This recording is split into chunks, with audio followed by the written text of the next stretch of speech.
बच्चों को दुआएं, बड़ों को सलाम। फिज़ा है मेरा नाम। You watching morning with Fiza 24 news पर।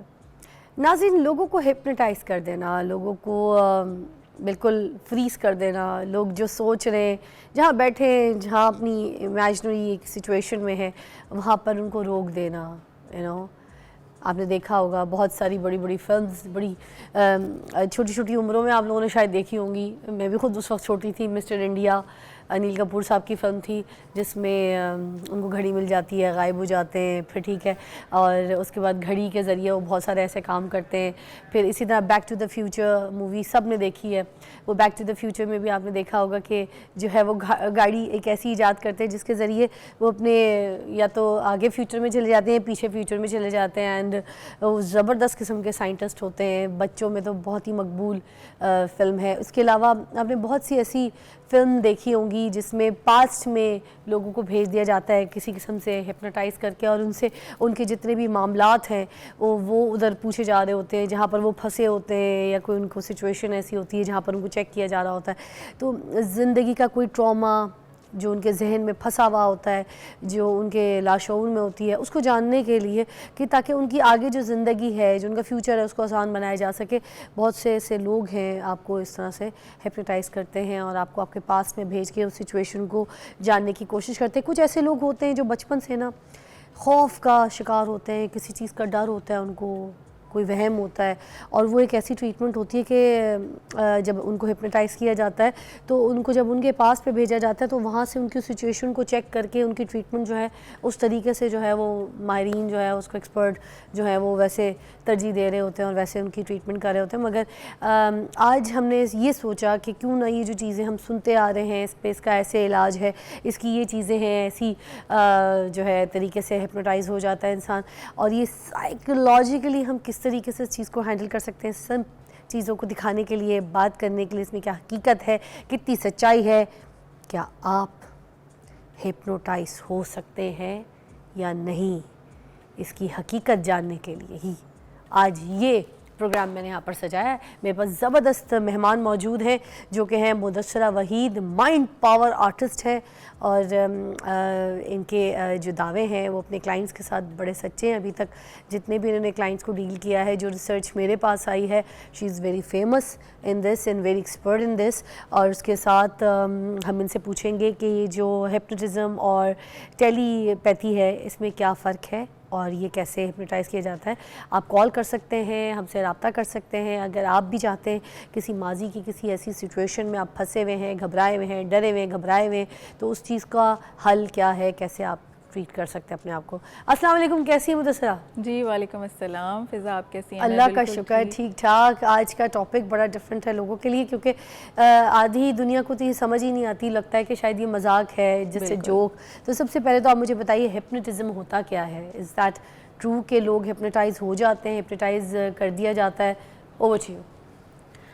जी फ़िज़ा, बिल्कुल हिप्नोसिस एक सच्चाई है और एक ये बड़ा ही साइंटिफिक किस्म का प्रोसीजर है जिसमें हम अपने माइंड के साथ एक लाशऊर के साथ कनेक्शन बनाते हैं, और हम ये दूसरों पे भी कर सकते हैं और अपने आप पे भी कर सकते हैं। कोई भी कर सकता है? इसकी डिफरेंट टाइप्स है। इसको कोई भी कर सकता है। अच्छा। इसको सीख कर कोई भी कर सकता है। सीख कर, ओके। जी, इसको सीख कर कोई भी कर सकता है। इसकी डिफरेंट टाइप्स होती हैं। एक वो होता है जो आप पहले बात करें थी, स्टेज हिप्नोसिस।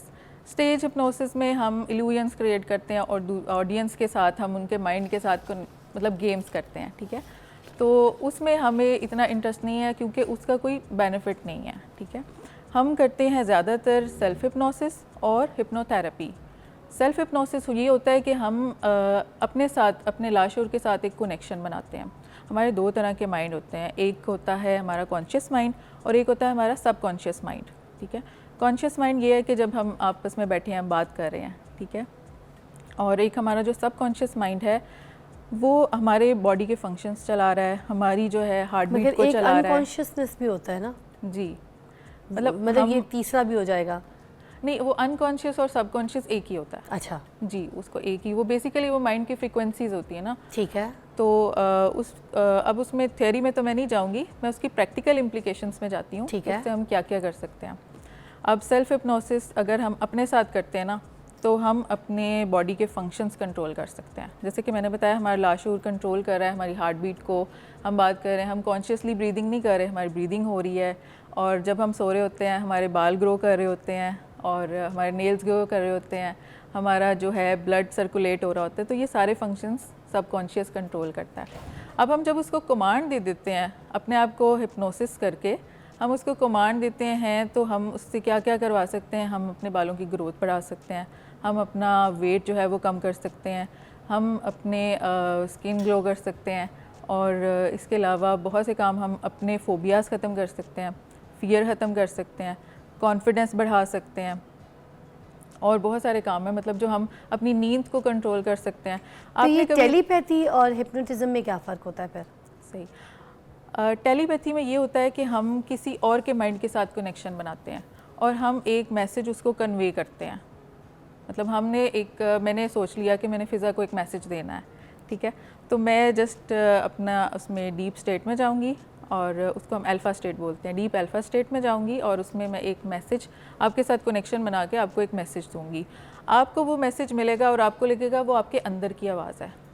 तो अच्छा, टेलीपैथी मैंने सुना है कि कहीं पे भी हो तो सामने वाले को किया जा सकता है, मगर जो हिप्नोटिज्म है उसमें बंदे का, पेशेंट का सामने होने बहुत ज़रूरी है। Is that true? जी, उसमें जो हिप्नोथेरेपी है ना, एक मैंने अभी तक सिर्फ सेल्फ हिप्नोसिस बताया। हिप्नोथेरेपी है हम दूसरे बंदे की किस तरह से उसके पास्ट के ट्रॉमास ख़त्म कर सकते हैं, उसके फ़ियर फ़ोबियाज़ ख़त्म कर सकते हैं, उसकी ज़िंदगी की परेशानियाँ, मसाइल, एंजाइटी, डिप्रेशन, ये सब कुछ उसका ख़त्म कर सकते हैं। उसके लिए सामने होना ज़रूरी है, जबकि टेलीपैथी के लिए अगले बंदे का सामने होना ज़रूरी नहीं है। हमने बहुत जैसे सारे, मैं आपके सामने बैठी हूँ तो जो मुझ पे होगा वो हिप्नोटिज्म होगा। जी ऑलराइट, जी, टेलीपैथी नहीं होगा। जी, लेकिन टेलीपैथी से हमने ऐसे ऐसे काम करवाए हैं, लाइक किसी ने कब्ज़ा किया हुआ है किसी के घर पे, हमने वो खाली करवाया जस्ट टेलीपैथी से, ठीक है। किसी ने किसी के पैसे लिए हुए हैं, वापस नहीं किए, वो करवाए हैं। तो इस तरह के बहुत सारे काम हैं जो हम अगले बंदे को मैसेज कन्वे करते हैं और उसे लगता है मेरे अंदर की आवाज़ मुझे बार बार तंग कर रही है, और फिर वो बंदा वो काम कर लेता है। क्या हिप्नोटिज्म से इंसानी दिमाग को काबू किया जा सकता है? जी, बिल्कुल किया जा सकता है। उसे कोई भी कमांड दी जा सकती है, यहाँ तक कि उसे कह दिया जाए कि आपने सुबह डेली 5 बजे जागना है तो वो 5 बजे जागेगा। उसे कह दिया जाए कि आपका ब्लड प्रेशर इतना होना चाहिए तो उसका ब्लड प्रेशर इतना रहेगा। मतलब इतना स्पेसिफिक भी हम उसको माइंड को कमांड दे सकते हैं। ये कैसे हो सकता है कि कोई इंसानी जिस्म जो है वो आपके अहकामात पर पाबंद हो जाए हिप्नोटिज्म के ज़रिए? Please explain. उसमें यह है कि हमारी बॉडी के जो फंक्शंस हैं ना, वो ऑलरेडी हमारा सबकॉन्शियस माइंड चला रहा है। तो जब हमने कनेक्शन बनाना है, हम कॉन्शियसली किसी को कोई काम कहेंगे, उसकी अपनी मर्ज़ी है वो करे ना करे, लेकिन जब हम उसके सबकॉन्शियस माइंड को कहते हैं, तब वो ऑटोमेटिकली वो बॉडी को उस ऑर्गन को जो है ना वो ऑर्डर देता है हमारा माइंड, और फिर हमारी बॉडी को कंट्रोल करता है। क्या हिप्नोटिज्म किसी के ऊपर भी असरअंदाज हो सकता है या महज कुछ ख़ास मखसूस लोगों पर ही मौसर होता है? नहीं, हिप्नोटिज्म सबके ऊपर हो सकता है।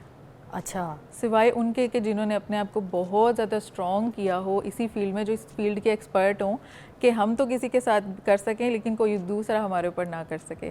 तो वो बहुत रेयर केसेस में होता है। अलबत्ता हम जो मैसेज कन्वे करना चाहते हैं वो कन्वे हो जाता है। क्या हिप्नोटिज्म के ज़रिए माजी की गलतियों को सही करना, ठीक करना मुमकिन है? जी, बिल्कुल मुमकिन है। उसमें यह है कि गलती जो हो चुकी उसे टाइम मशीन के ज़रिए वापस जाके तो दुरुस्त नहीं किया जा सकता, लेकिन जो उसके इम्पैक्ट्स हैं, अगर उसका हमारे माइंड के ऊपर इतना ज़्यादा इम्पैक्ट हो गया है कि हम स्टक हो गए हैं, लाइफ में आगे नहीं बढ़ पा रहे हैं, उसे भूल नहीं पा रहे हैं, तो उसे बिल्कुल हम भुला सकते हैं और हम लाइफ में आगे भी बढ़ सकते हैं, उस सिचुएशन से, ट्रॉमा से निकल सकते हैं और अपनी नॉर्मल ज़िंदगी गुजार सकते हैं। क्या मुझ पर हिप्नोटाइज हो सकता है अभी? जी, बिल्कुल हो सकता है, मगर ब्रेक के बाद आप हमारे साथ रहिएगा। आज अपने आप पे यहाँ पर लाइव हिप्नोटाइज करवाऊंगी मैं, मेरे साथ रहिएगा। आप कॉल भी कर सकते हैं, प्रोग्राम में शामिल भी हो सकते हैं। अब आई डोंट नो अगर मुझ पे हिप्नोटाइज होता है तो मैं ये कॉल रिसीव करने के काबिल होंगी, शो कंडक्ट करने के काबिल होंगी कि नहीं, या फिर मैं अपने माजी के कौन कौन से राज शायद आपके सामने यहाँ पे फाश कर दूँ। I don't know, but let's see. मैं कराती हूँ हिप्नोटाइज ब्रेक के बाद।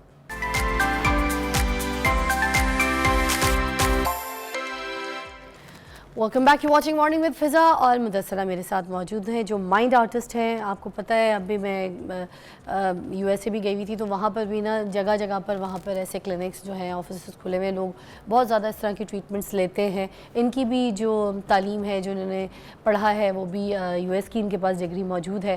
तो she is very experts. Let's try. मैं अभी यहाँ पर हिप्नोटाइज़ होने लगी हूँ। आपको पता चल जाएगा कि हिप्नोटाइज़ करके इंसान किस तरीके से अपनी माजी की गलती को ठीक कर सकता है, या फिर अपनी माजी में किसी सिचुएशन में अगर आप फंसे हुए हैं और कोई ट्रॉमा है आपको, तो आप उसको कैसे ट्रीट कर सकते हैं। तो ओवर टू यू मुदस्सरा के पास अभी वो टिंग टिंग टिंग टिंग नहीं है, बट उसके बावजूद शी सेइंग कि मैं बातों से और बात से जो है ना आपको हिप्नोटाइज़ कर सकती हूँ। तो लेट्स ट्राई विद दैट। वैसे इन्होंने कहा था मुझे ब्रेक में कि एक रिंग और एक धागा भी चलेगा, but it will gonna take time to arrange all that. So हम यहाँ पर बातों से हिप्नोटाइज़ करते हैं, ठीक है। नेक्स्ट टाइम हम इससे भी हिप्नोटाइज़ सीखेंगे। आपके पास आना है, आपसे दूर रहना है मुदस्सरा, क्योंकि ज़रा कहानी कुछ ऐसी है कि आप मुझे हिप्नोटाइज़ करने लगी हैं। हम कुछ भी कर सकते हैं। आप सामने बैठे हैं, आप इजी होके रिलैक्स हो जाएं, टेक लगा लें। ओके, आप बिल्कुल रिलैक्स हो जाएं, टेक लगा लें। मुझे सिर्फ थोड़ा सा यहाँ पे एक्सप्लेन बता दें लोगों को कि जो आप मुझे हिप्नोटाइज़ करने लगी हैं, तो इस हिप्नोटाइज़ में आप मेरे साथ करेंगी क्या, मुझे क्या कहने लगेगी, मेरे साथ क्या होगा, थोड़ा बहुत आइडिया। अच्छा, बेसिकली हम ये जो हिप्नोटाइज़ करने लगे ना, इसमें हम एक हिप्नोथेरेपी करेंगे। एक बहुत ही बेसिक सी सिंपल सी एक्सरसाइज है जो कि बहुत ही शॉर्ट टाइम में हो जाएगी, और इससे क्विक रिलीफ मिलता है और लॉन्ग लास्टिंग रिलीफ मिलता है। अगर आप किसी पास्ट के किसी ट्रॉमा में फंसे हुए हैं, आप किसी इवेंट में जो है, आप किसी इवेंट को, किसी हादसे, इंसिडेंट को भुलाना चाहते हैं, उसका इम्पैक्ट आपके माइंड पे इतना ज़्यादा है कि आप स्टक हो गए हैं, आगे नहीं मूव कर पा रहे हैं, तो उसके लिए ये एक्सरसाइज बहुत बेस्ट है। और ये बस क्विक रिलीफ है, बेसिक है और इजी, सादा और आसान अल्फाज में मैं करवाऊंगी कि जो लोग मुझे इस वक्त लाइव देख रहे हैं वो लोग भी अगर चाहें तो मेरे साथ ये एक्सरसाइज कर सकते हैं। जस्ट वो अपनी आंखें बंद करें, टेक लगा के बैठें और मेरी आवाज़ को सुनते रहें और इसको फॉलो करते रहें। और वो भी हिप्नोटाइज हो जाएंगे, मगर वो फिर निकलेंगे कैसे? मुझे तो आप निकाल देंगे, वो कैसे पतली गली से निकलेंगे? उनकी लाइट चली गई तो? जैसे आपको निकालेंगे वैसे वो भी निकल नहीं, उनकी लाइट चली गई तो फिर वो हिप्नोटाइज ही घूम रहे होंगे। नहीं, उसमें कोई इतना कोई इफेक्ट नहीं है। हम वो डीप स्टेट वाला हिप्नोटाइज कर भी नहीं रहे हैं, ठीक है। उसमें सेशंस में टाइम लगता है, वो तकरीबन घंटे 2 घंटे का सेशन हो जाता है। तो हम जो कर रहे हैं वो बहुत ही शॉर्ट एक्सरसाइज है, क्योंकि हमारे पास टाइम भी शॉर्ट है। अब मैंने टेक लगा लिया, I am ready for hypnotise. थोड़ी देर के लिए आप भूल जाएं कि आप होस्ट हैं, ठीक है। नाज़रीन खबरदार मुझे कोई डिस्टर्ब ना करे, मैं हिप्नोटाइज होने लगी हूँ। ओके सही। अच्छा चलें, आप बिल्कुल रिलैक्स हो जाएं, अपनी आंखें बंद कर लें, अपनी सांसों की तरफ फोकस करें। अपनी सांसों को नोटिस करूँ? जी,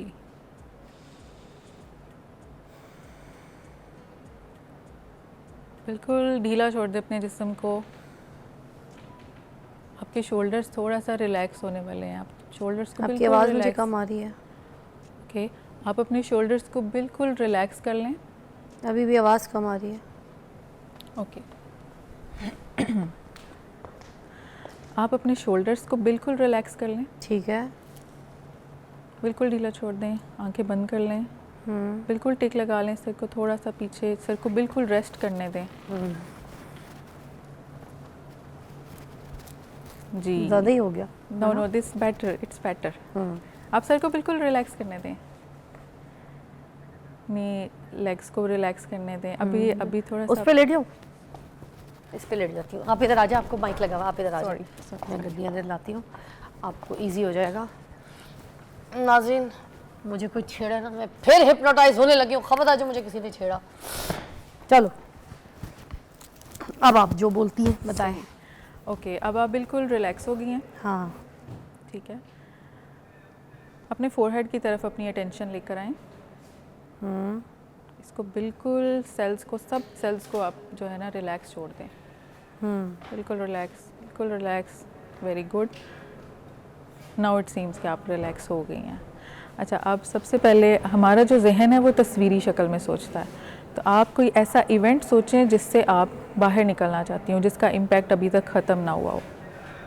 उस इवेंट को जस्ट एक लम्हे के लिए आपने सोचना है, उस लम्हे में डूबना नहीं है, ठीक है। सोच लिया?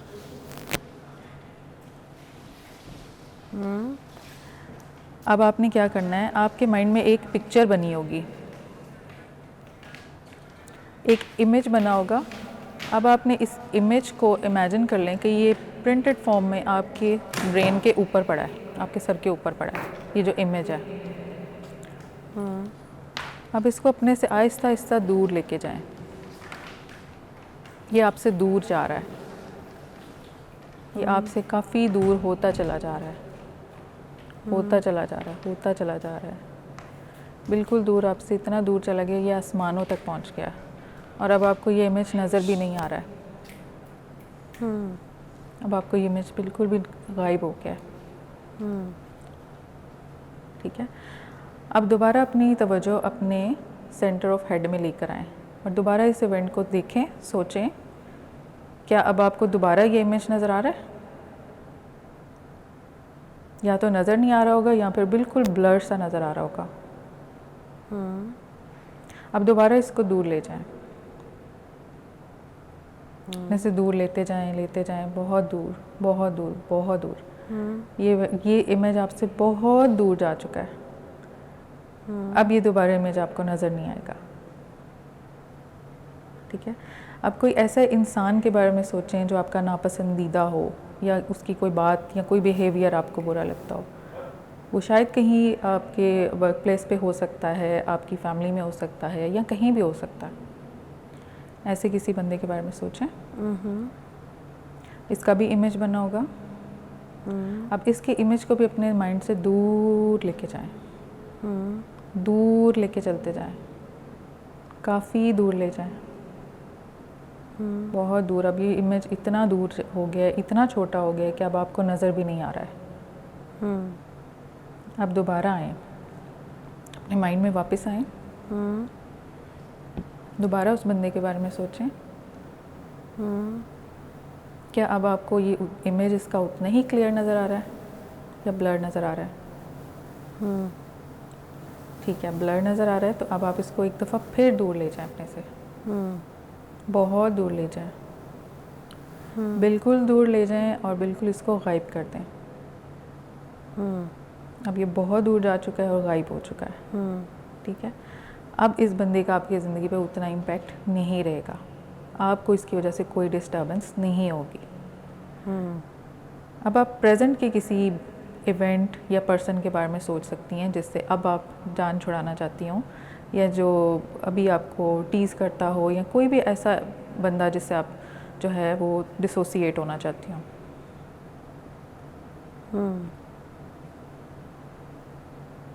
ठीक है, इमेज बन गया उसका।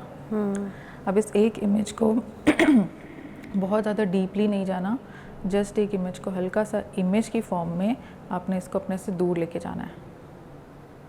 इमेजिन कर लें कि ये इमेज जो है वो आपके सर के ऊपर रखा हुआ है और अब एक बटन प्रेस करें और आपका ये इमेज जो है वो दूर जा रहा है, बहुत दूर जा चुका है, बिल्कुल दूर आसमानों में जाके गायब हो चुका है। अभी दोबारा उसके बारे में सोचें जस्ट एक लम्हे के लिए।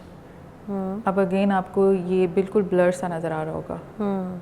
अब इसको आप बिल्कुल दूर लेते जाएं अपने से, दूर लेते जाएं, दूर लेते जाएं, दूर लेते जाएं, बिल्कुल दूर चला गया।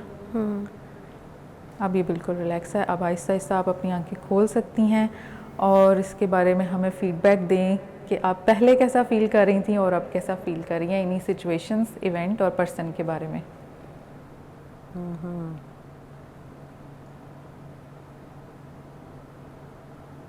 बेटर, सही है, अच्छी एक्सरसाइज है। रिलैक्स फील कर रही होंगी। हाँ, नहीं एक्सरसाइज अच्छी है। एक तो जितनी नफरत थी जो पिक्चर लेकर आई उसके ऊपर मैंने थोप दी, ठीक है। And then you said that I have to go blur the picture, blur the image, blur the personality, which I did as therapy. It was nice, yeah, it was great. तो आपके जिस ऑडियंस ने भी आपके साथ ये exercise की है उनसे भी आप अपना फीडबैक मंगवा सकते हैं, जैसे भी आपका प्रोसीजर है।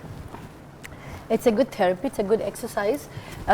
जिस चीज़ से खौफ या फिर कोई चीज़ ऐसी जो ट्रॉमा जिससे आप फंसे हुए हैं या ड्रैग है, मुझे लगा कि उस चीज़ के ऊपर पहले तो हमने जो हमारी सारी नेगेटिव सोच थी, वो जो हम सोच रहे थे वो सारा पहले उसके साथ अटैच किया, वो हेट अटैच किया। बिकॉज वंस यू से ना कि वो उसको पहले लेकर आए, उस पिक्चर में लेकर आए ना ऑल दैट, फिर आप सारा उसके ऊपर नेगेटिव थोप देते अपनी बिल्कुल सोच को और उसके बाद वो सारी नेगेटिविटी आप निकाल देते हैं। वो फिर आप कहते हैं ब्लर कर दें जाए तो वो उससे काफ़ी इम्पैक्ट पड़ता है मुझे लगा।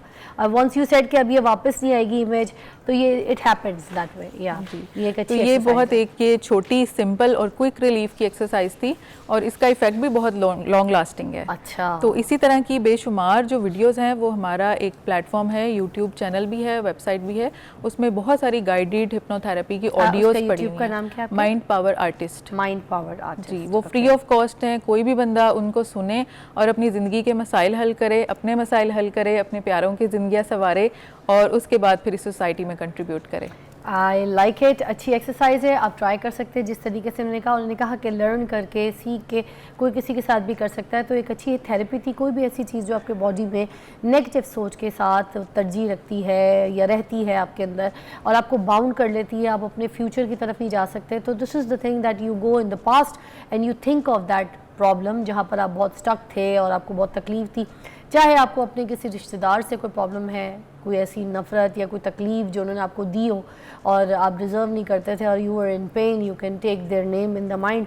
और क्योंकि देखें ना, कोई ऐसी बुरी यादें होती हैं बचपन की, कोई खौफ, भूत का डर, कोई ऐसा हादसा, कोई ऐसा इंसिडेंट, एक्सीडेंट, कोई गाड़ी एक्सीडेंट, कोई रास्ते का या कोई ऐसा ट्रॉमा जिसमें आपके वालिदैन आपसे बिछड़ गए, इस दुनिया से चले गए, कोई भी ऐसी चीज़ की ट्रॉमा आपको लगती है, तो इस तरीके की थेरेपी के लिए आप जा सकते हैं। I like the thing and it's positive. जो चीज़ पॉजिटिव आपको कराए, आपकी सेहत ठीक कराए, आपका मेंटल हेल्थ ठीक कराए, I will refer. Thank you so much. तो मुदस्सरा, इट वाज नाइस मीटिंग। एक अनाउंसमेंट है। जी। 1 अक्टूबर से हमारा एक mega mind sciences mastery course start हो रहा है। ठीक है। तो जो लोग भी फ्री ऑफ कॉस्ट ये जो एक्सपेंसिव अलूम है माइंड साइंसेस के करना चाहते हैं, तो वो हमारा यूट्यूब चैनल पे जाके तो इसको ज्वाइन कर लें और ये पूरा कोर्स वो कर सकते हैं और ये सब चीज़ें वो सीख सकते हैं और फिर अपनी लाइफ में अप्लाई कर सकते हैं और फिर दूसरों को भी बेनिफिट दे सकते हैं। Wow, that's nice. So take a break.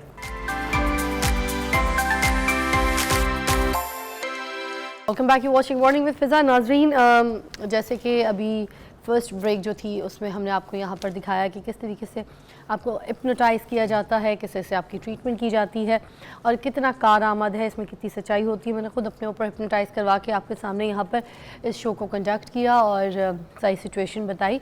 तो अब इसी तरह एक ज़बरदस्त टॉपिक लेकर आए हैं जिसमें हमारे पास एक फंटास्टिक मेहमान है जिनको बहुत शौक़ से सुनते हैं जब वो बोलते हैं, जो उनकी मिसालें होती हैं, उनकी एग्जाम्पल्स के साथ अब अपनी चीज़ों को बड़ा सही तरीके से लेके चलते हैं, बिकॉज आप उन एग्जाम्पल्स को अपने ऊपर इम्प्लीमेंट करते हैं।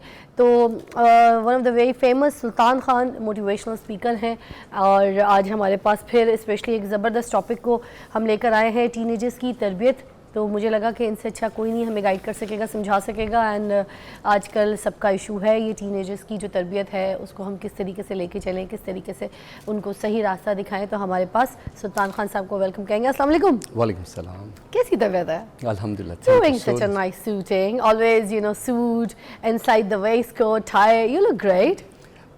ऐसा है कि फ़िज़ा चूँकि हमारा काम ही कोचिंग का है, life coaching, business coaching, training, sales training, corporate trainings, तो असाइनमेंट ऐसी होती हैं सारा दिन के।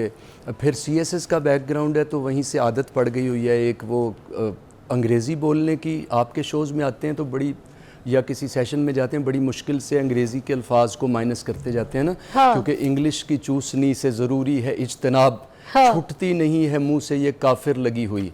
तो सिविल सर्विस के एकेडमी में जब ट्रेनिंग करते हैं तो दो चीज़ें लग जाती हैं, एक ये पेंट कोट टाई लग जाता है। हाँ। और एक अंग्रेज़ी की जो है ना चूसनी लग जाती है। अरे वाह। फिर अगर हमने पब्लिक स्पीकिंग करनी है तो फिर इसमें हम बैलेंस करते रहते हैं, तो चूसनी से तो बचते रहते हैं क्योंकि हाँ। ताकि लोगों को समझ में आए, सारी ऑडियंस समझ सके, उर्दूनाइज करते रहते हैं। हाँ। लेकिन वो दूसरा जो ये ड्रेसिंग वाला लगा होता है, ये शायद हमें फिर इसमें कोई हरज नहीं मालूम हो रहा होता, तो ये चलाते रहते हैं। अरे वाह। अच्छा, मैं आज क्योंकि टीनेजर्स की तरबियत टॉपिक आपके सामने लेकर आई हूँ, तो मुझे ये बताइएगा सर, देखने वालों को, ये जो टीनेजर्स बच्चों के जो इमोशनल बिहेवियर होते हैं, उनमें जो तब्दीलियाँ होती हैं, उनको हम किस तरीके से हैंडल कर सकते हैं और क्या क्या तब्दीलियाँ होती हैं?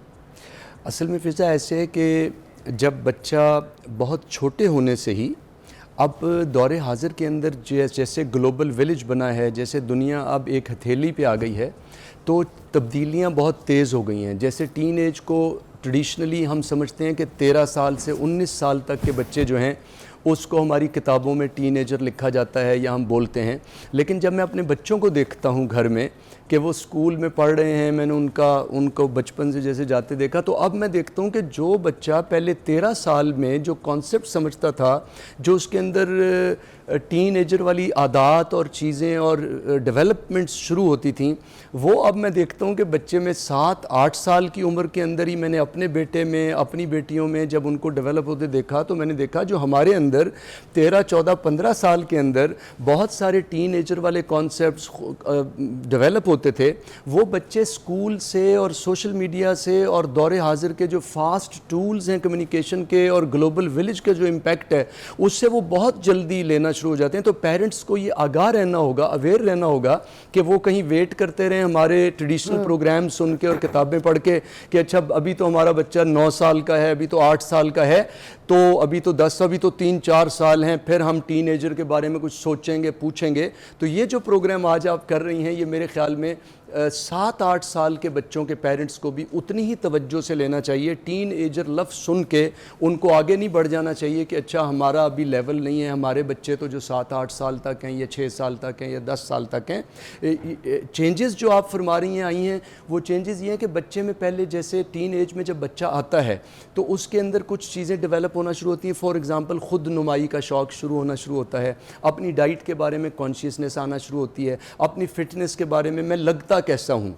छोटे होते हुए बच्चा आप वैसे ही थापी दे देते, आप शाबाश कहते, एक बच्चे को कहें बेटे वो बॉल पॉइंट उठा के लाओ, वहाँ 10 बॉल पॉइंट पड़े हैं, बच्चा खिलौने से खेलता रहेगा, छोटा बच्चा जो अभी प्री टीन में है। लेकिन उसे जब आप कहते हैं बॉल पॉइंट उठाओ, बुक लाओ, वो लाता है, आप सिर्फ उसे शाबाश दे दें, थपकी दे दें, वो दौड़ा जाएगा, अगली 10 पेंसिलें भी ला के रख देगा, आपने मांगी भी नहीं है। लेकिन जैसे आगे चलता है बच्चा तो चेंजेस शुरू हो जाते हैं। अच्छा, मैं जो इमोशनल इम्पैक्ट आता है ना जो टीन एज में बच्चों के ऊपर, उसके ऊपर ज़रूर डिस्कस करना चाहूँगी। चिड़चिड़े हो जाते हैं, बदतमीज़ हो जाते हैं, माँ बाप के साथ रूड हो जाते हैं, माँ बाप को कहते हैं आप क्या हैं, आपको तो हमारी समझ ही कोई नहीं आती है, हमारी जनरेशन ये चल रही है, आप क्या थे, मैं बड़ी हो गई हूँ, बड़ा हो गया हूँ, आपको क्या पता इस दौर में चल क्या रहा है, आपका स्कूल होगा जो भी होगा, आज हमारे स्कूल ऐसे नहीं है। तो ये वो जो सिचुएशंस आ गई हैं घर में, और इतनी टेंशन माँ बाप को ये होती है कि बच्चे इस टीन एज अपनी उम्र में ना हाथ से निकल जाएंगे। या तो उनको लगता है पेरेंट्स को कि यही टाइम है, ये हाथ में आएंगे, या फिर ये हाथ से निकल जाएंगे। ये जो घबराहट, ये इमोशंस, ये सारा कुछ है, इसके बारे में मैं चाह रही हूँ ज़रा ज़रूर डिस्कस करें। जी फ़िज़ा, ये बहुत ही अहम इशू की तरफ आपने इशारा किया है। ये जो आपने आखिर आपकी बात जहाँ मुकम्मल हुई है ना कि या तो ये हाथ से निकल जाएंगे या इनको हम कंट्रोल कर लें, मैं समझता हूँ कि ये थॉट प्रोसेस ही ठीक नहीं है। मतलब उनको कंट्रोल करने की कोशिश करना या उनको काबू करने की कोशिश करना या इस फियर का शिकार होना कि वो हाथ से निकल जाएंगे, ये पैदा कहाँ से होता है? ये यहाँ से पैदा होता है कि हम बच्चों को डेवलप करना चाहते हैं, हम ख़ुद को डेवलप करना नहीं चाहते। हम नहीं जानते, हम जैसे आपने कहा कि बच्चे में क्या चेंजेस आती हैं, तो क्या हर मदर का, हर फादर का, इवन टीचर्स का, हम सब बड़ों का ये काम है जब, हाँ मैं यहाँ बैलेंस करते हुए, क्योंकि बच्चे लेवरेज ना ले लें, हमारा प्रोग्राम बच्चे भी सुन रहे होंगे, तो मैं ये चाहता हूँ कि एक छोटी सी बात पहले प्रिकॉशनरी मैं ज़रूर अर्ज़ कर दूं कि जो ज़रूरी है, अदरवाइज़ घरों जो जिस टेंशन को हम ख़त्म करना चाहते हैं, घरों में वो टेंशन ख़त्म होने की बजाय और बढ़ सकती है, एक कॉन्फ्लिक्ट की सूरत पैदा हो सकती है। हम जो भी चीज़ें यहाँ पेरेंट्स के बारे में मैं बताऊँगा या टीचर्स के बारे में बताऊँगा, तो ये पेरेंट्स और टीचर्स के लिए है कि वो बच्चों की इस अंदाज़ में हेल्प करें। ये इसलिए नहीं है कि बच्चे एक्सक्यूज़ बना लें, लेवरेज ले लें और हमारी मेरी आपकी गुफ्तगू सुनने के बाद, बच्चे सुनने के बाद कहें लो जी, because my mother is not doing, because my father is not doing, because my teachers is not doing, because they are not learned people, उन्होंने सीखा ही नहीं हमें डील कैसे करना है। ये देखो सुल्तान साहब 10, 20, 30 गलतियां बता रहे हैं कि पेरेंट्स ने ये नहीं किया, दैट इज़ वाई हम ये जो ज़िद कर रहे हैं, जो इरिटेटेड हैं, हम ये जो नेगेटिव हुए हैं, हम जो अपना कंट्रोल खुद संभाल रहे हैं, हम जो कह रहे हैं हमें कुछ समझ नहीं रहा। तो सुल्तान साहब ने और फ़िज़ा ने बैठ के ये सारा ब्लेम पेरेंट्स के दरवाजे पे फेंक दिया है। मैं कहूँगा बच्चों को अपने एंगल से सोचना है, उनको बच्चा बन के सोचना है, पेरेंट्स की मोहब्बत में सोचना है, केयर में सोचना है, इखलास में सोचना है। हमारी सारी गाइडेंस पेरेंट्स के लिए होते हुए बच्चों के लिए भी है, लेकिन उसको लेवरेज नहीं बनाना, एक्सक्यूज़ नहीं बनाना। हैविंग सेड दैट, आपने जो पूछा है, बट पेरेंट्स का ये काम है कि बच्चे के बारे में वो चूँकि जान नहीं रहे कि बच्चे में क्या चेंजेस आ रही हैं। जब हम जान ही नहीं रहे तो रूल ये है ह्यूमन अंडरस्टैंडिंग का, ह्यूमन इंटरेक्शन का रूल है, first understand before to be understood. तो पेरेंट्स ये चाह रहे हैं, चीज़ को आगे बढ़ाऊंगी, फिर ब्रेक लूँगी, फिर हम दोबारा इसी टॉपिक को करेंगे। इतनी सही बात उन्होंने समझाने की कोशिश की कि जब दो लोग बात कर रहे होते हैं, चाहे पेरेंट्स, बच्चे, आप आपस में जो भी कम्युनिकेशन आपकी टीचर के साथ, उस्ताद के साथ आप बैठे होते हैं, तो दो लोग जब बात कर रहे हैं तो एक बंदे ने सुनना है और एक बंदे ने सुनने के बाद उसका जवाब देना है। हमारे वहाँ ये होता है कि हम बात कहते हैं नहीं, उससे पहले सामने वाला जो है ना हमें जवाब दे देता है, चाहे बच्चा हो या उस्ताद हो या माँ हो या कोई भी हो, तीनों में से कॉन्वर्जेसन सुने बगैर आप जवाब दे देते हैं। जब आपने जवाब दे दिया पहले ही, तो फिर आपने जब बात ही नहीं सुनी तो जवाब भी आपका पै पै पै पै पै पै वाला आएगा बिना मतलब का।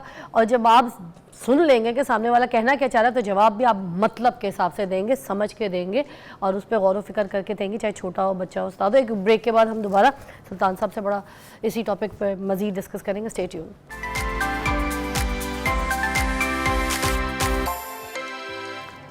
Welcome back, you watching morning with Fiza. और टीन एज की जो तरबियत है उसके ऊपर हम बात कर रहे हैं। हमारे पास सुल्तान साहब मौजूद हैं जो कि मोटिवेशनल स्पीकर हैं और हमें गाइड कर रहे हैं, हमें बता रहे हैं। अब हम कुछ सिचुएशन जो है ट्रीट, मतलब बच्चों को किस तरह से ट्रीट करना है और सॉल्यूशंस जो है उसके ऊपर बात कर लेते हैं कि जब बच्चे जवान हो रहे होते हैं, आपको भी पता है, जब उनमें चेंजेस आ जाते हैं, उनके पेरेंट्स को जो है वो समटाइम्स बुरा समझना शुरू कर देते हैं, दोस्तों को बहुत अच्छा समझते हैं, उनको उनका हर बुरी सोबत का दोस्त जो है उनको बहुत अच्छा लगता है और वो कहते हैं कि ये मुझे सही रास्ता दिखा रहा है, सही बता रहा है। क्योंकि आपको नई नई थोड़ी थोड़ी आज़ादी आती है ना, खुद मुख्तारी आती है, तो ये जो खुद एतमादी है, मुख्तारी है, ये आपको गलत रास्तों पे भी ले जाती है। इसको कैसे हैंडल कर सकते हैं कि बच्चे जो है गलत राह पे ना चढ़ जाएं? प्लीज़ ओवर टू यू, आप सॉल्यूशंस हमें ज़रा गाइड कीजिएगा। जी फ़िज़ा, देखिए जब बच्चों के अंदर ये तब्दीलियाँ जिनका आपने ज़िक्र फरमाया आ रही होती हैं, तो अगर वालिदैन अवेयर्ड हैं, वो आगाह हैं, वो वाकिफ़ हैं और उनको होना चाहिए, तो वो इसके लिए तैयार होते हैं। बच्चों में ख़ुद एतमादी आना ये एक फ़ितरती बात थी, ये आनी ही थी। बच्चों ने जब अपने फ्रेंड्स में जाना था, उनकी दोस्ती होनी ही थी। बच्चों ने जब बड़े बच्चों के साथ मिलना था तो उनके अंदर ये नफ्सियाती ख्वाहिश का पैदा होना कि मैं अच्छा लगूं, मेरी बात मानी जाए, मुझे अप्रूव किया जाए, मुझे एक्नॉलेज किया जाए।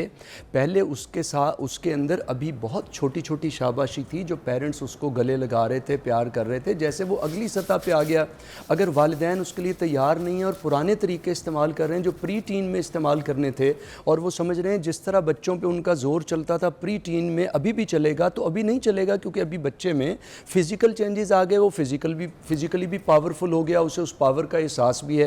पहले उसे इजहार करना नहीं आता था, अब उसको इजहार करना आ गया। पहले उसे नो कहना नहीं आता था, वो अंदर से थोड़ा बहुत बुरा महसूस करता था छोटे होते हुए, प्री टीन में होते हुए, 2, 4, 5 साल की एज पे। अब उसे नो कहना आ गया, उसमें कॉन्फिडेंस, आपने फरमाया वो कॉन्फिडेंस आ गया। उसके पास व्यूज़ पहले नहीं थे, उसके पास कॉन्सेप्ट्स नहीं थे। अब वो जिन बच्चों में बैठ रहा है, जिस मीडिया को देख रहा है, उसके अपने व्यूज़ डेवलप हो रहे हैं। अगर पेरेंट्स उसी तरह आउटडेटेड रहें टीन एज को डील करने के एतबार से, तो ना ये बच्चों को अप्रूव कर पाते हैं, ना उनको एक्नॉलेज कर पाते हैं, ना उनके दोस्त बन पाते हैं। गालिब का बड़ा खूबसूरत शेर है, ये कहाँ की दोस्ती है कि बने हैं दोस्त ना से, यानी एडवाइसिव, यानी बस नसीहत, बस डूज़ एंड डोंट्स की कहानी।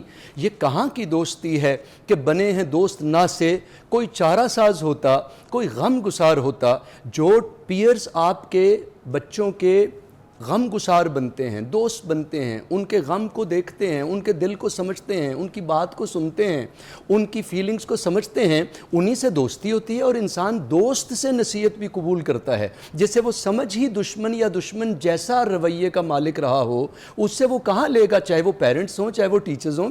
मैंने अपने बच्चे से आज आपके शो में आने से पहले पूछा, जानबूझ के, कि मैं फ़र्स्ट, हम जो कोचिंग कर रहे होते हैं, ट्रेनिंग कर रहे होते हैं, हमारा ख्याल होता है फ़र्स्ट हैंड एक्सपीरियंस आए। तो आज मैंने अपने बेटे से भी पूछा, अपनी बेटी से भी पूछा, मैंने कहा बेटे आप बताएं आपको टीचर्स क्यों बुरे लगते हैं, आपको पेरेंट्स कब बुरे लगते हैं, हमारी बातें कब बुरी लगती हैं। उन्होंने कहा जब हमें सुना नहीं जा रहा होता और ये कहा जा रहा होता है कि बस आपका कॉन्सेप्ट ले लिया जाए। इससे पता चला कि वालिदैन को सिर्फ अपने बने बनाए कॉन्सेप्ट्स को देना नहीं होता, बच्चों के साथ मिलकर उनके कॉन्सेप्ट्स को लेकर चलना होता है, चारा साज बनना होता है, गम गुसार बनना होता है, मोहब्बत करनी होती है, सुनना होता है, समझना होता है। जब यहाँ तक आ जाते हैं, बच्चे की कम्युनिकेशन हमारे साथ जब रहेगी लगातार, तो बच्चा फिर वो करेगा जो अपने दोस्त बन के हम उसे बता रहे हैं। अदरवाइज़ बच्चा वो करेगा जिनको वो पसंद करता है, जो उसकी सुनते हैं, जो उससे प्यार करते हैं और जो उसका ख्याल रखते हैं। Thank you so much. अपने बच्चों के दोस्त बने, बच्चों से प्यार करें, बच्चों को समझने की कोशिश करें, इसी वजह से वो जो है ना दूसरे गलत सोबत से बच जाएंगे। मेरी एक बहुत जानने वाली बड़ी प्यारी मेरी आंटी हैं, मेरी सहेलियों की तरह हैं, उनके साथ एक एक्सपीरियंस जो था वो मैं शेयर करना चाहूँगी। उनका बेटा एक अपने दोस्त के साथ बहुत ज़्यादा अच्छी गैदरिंग में लग गया, बहुत प्यार मोहब्बत हो गई, मगर थोड़े टाइम के बाद पता चला कि जो रोज़ पिक करने आता है, रोज़ ये साथ जो कंबाइंड स्टडीज़ करते हैं, ये उसको नशे में डाल रहा है। अब वो उस तरीके के पाउडर के नशे में उसको डाल चुका था कि जब माँ ने उसके साथ और बाप ने उसके साथ बहुत दोस्ती की, उसके साथ ट्रैवलिंग की, उसको बाहर अपनी वेकेशंस वगैरह पे लेकर गए, तो जब वो वापस आए तो आकर उन्होंने बच्चे को जो है ना कहा कि इस दोस्त की भी सोबत ठीक करो जिसने तुम्हें इन चीज़ों की आदत डाल दी थी। गुस्सा नहीं किया, बदतमीज़ी नहीं किया, ना बाप ने मारा पीटा, बहुत प्यार मोहब्बत से वेकेशंस पे ले जाकर उसको इन चीज़ों से दूर करके समझाया। और वो टीन एज में था, वो वापस आया तो उसने खुद अपने पेरेंट्स को आके बताया कि अम्मी मुझे मेरा दोस्त जो पाउडर देता था वो पाउडर था नशे का, और वो खुद जो पाउडर खाता था, एक दिन मैंने उसको कहा कि तू जो खुद पाउडर खा रहा है तू मुझे दे दे, जो मुझे तू दे रहा है वो तू खा ले। मैंने जब उसका पाउडर खाया तो वो ग्लूकोज का पाउडर था, और वो जो मुझे खिलाता था वो असली पाउडर था और मुझसे इतने इतने पैसे लेता था। तो देखिए इस तरीके के दोस्तों से, इतनी गंदे लोगों से बचें, अपने बच्चों को भी बचाएं, प्यार मोहब्बत से, गुस्से से नहीं, गुस्से से नहीं। ठीक है, एक ब्रेक के बाद मिलते हैं।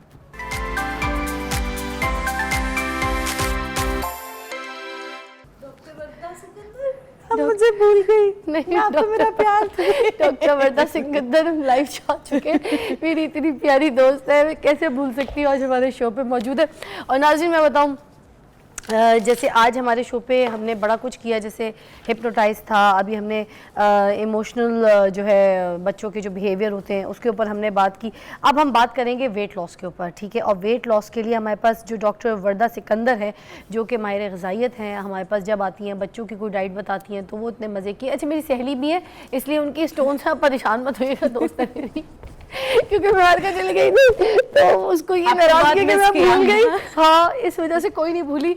देखो आते के साथ ही, क्योंकि मैं महीना थी नहीं, मैं तो महीना ओके वैसे थी, इस वजह से। हाँ, तो अब एनीवे मेरी सहेलियां भी मेरे साथ हैं और ये सारी जो है बेस्ट बच्चियां हैं जो आपको बताती हैं यहाँ पर कि आप किस तरीके से अपने ग़िज़ा में कौन सी ऐसी चीज़ें शामिल करें जिससे आप दुबले भी हो जाएं, सेहतमंद भी हो जाएं और आपकी बॉडी जो है वो टाइटनिंग की तरफ चले जाए। क्योंकि देखिए वेट लॉस तो हर कोई कर लेता है।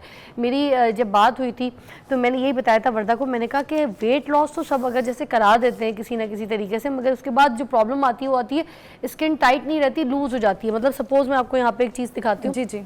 ये जो बॉडी है, ये जो बॉडी का आपका अगर जब वेट आप लूज करते हो तो ये जो है ना ये टाइट रहना चाहिए, जैसे ये टाइट है मांस, ठीक है, ये लटका हुआ नहीं होना चाहिए। मोस्टली लोगों के यहाँ पे ऐसे गोश्त लटक जाता है, स्किन लटक जाती है, पेट के साइड पर लटक जाती है, चेहरे की लटक जाती है, तो उसमें फिर एजिंग आती है और बंदा बुरा लगता है। This is not weight loss. ऐसे वेट लॉस से बेहतर है कि आप खा पी के, मैं तो कहती हूँ मज बन जाए, मगर ऐसा वेट लूज ना करें। ऐसे एग्जैक्टली बिल्कुल गलत वेट लॉस आप समझे बीमारियों को दावत दे रहे हैं। मतलब ये इस तरह का चर्बी ऐसे लटकना शुरू हो जाती है, ऐसी एजिंग आ जाती है, ऐसा लगता है किसी ने तेजाब फेंक दिया, बाद में कोई ट्रीटमेंट हो गया, वेट उसको लॉस के लटक बाद रही है। 4 और बीमारियां आ जाती हैं, फिर हम कहते हैं कि उन बीमारियों को ट्रीट कर लें, वजन को गोली मारो। सबसे पहले तो बताइए ये वेट लॉस और फैट लॉस में वर्दा फर्क क्या है? अच्छा देखिए, सबसे पहले ये चीज होती है, वेट लॉस जो होता है ना उसमें मुकम्मल हमारी बॉडी का वजन कम हो रहा होता है, उसमें मसल मास भी कम हो रहा है और ओवरऑल बॉडी का वेट कम हो रहा है। जबकि जो फैट लॉस है उसमें जैसे अक्सर लोग कहते हैं कि मेरे कंधों का वजन ज़्यादा है, मेरे स्पेसिफिक पेट का वजन ज़्यादा है, टांगों का वजन ज़्यादा है, किसी एक जगह पे जब स्पेसिफिक फैट ज़्यादा होता है उसको हम कहते हैं फैट लॉस, जो कि सबसे ज़्यादा हेल्दी है। कई बार हमारे पूरे जिस्म को वज़न कम करने की ज़रूरत नहीं होती है, हमारा वेट बिल्कुल ठीक होता है, लेकिन पेट बढ़ा हुआ है या फिर अपर बॉडी वेट ज़्यादा है, लोअर बॉडी वेट ज़्यादा है, तो इसको हम कहते हैं फैट लॉस करना। एक स्पेसिफिक जगह पे जहाँ चर्बी इकट्ठी हुई है उसको ख़त्म करना, वो चर्बी का स्टॉक जो है उसको ख़त्म करना। बिल्कुल, वो जो चर्बी ने अपना एक घर बना लिया होता है ना किसी एक स्पेसिफिक जगह पे, उस घर को बहुत मुश्किल से जाती है। वो स्टबन फैट हम उसे कहते हैं कि सबसे ज़्यादा जो स्टिक हो जाता है, लीचड़ फैट में आम जुबान में पेशेंट को कहती हूँ कि लेकिन हम उसको निकाल सकते हैं, कोई ऐसा मसला नहीं है।